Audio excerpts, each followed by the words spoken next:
Barack Obama has warned of a rise in a crude sort of nationalism following the Brexit and US presidential votes.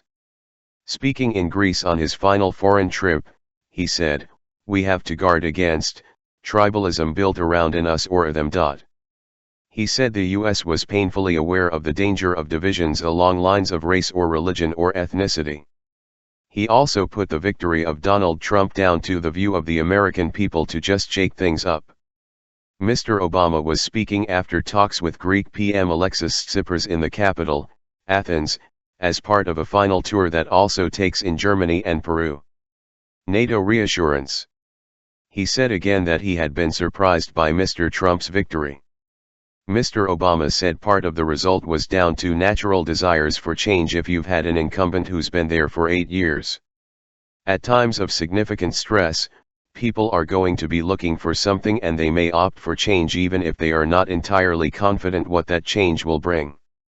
He added, "The lesson I draw is that we have to deal with issues like inequality, economic dislocation, people's fears that their children will not do as well as they have." Mr. Obama said the UK's vote to leave the EU and the US vote showed that people generally were now less certain of their national identities and place in the world, and that had produced populist movements both on the left and the right. He said a suspicion of globalization and elites, wrapped up in issues of religious or ethnic or cultural identity, was a volatile mix.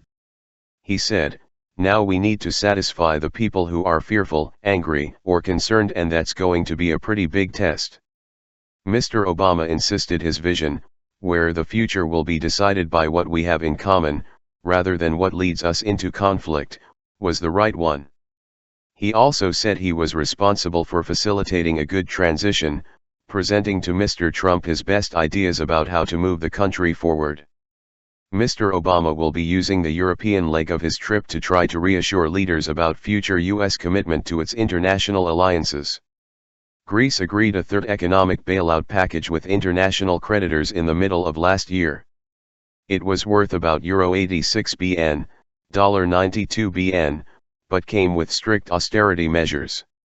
Greece says it needs a major debt restructuring program to ease its economic malaise. Mr. Obama again signaled support for that, saying the Greek economy needed space to return to growth and that austerity could not be the only strategy.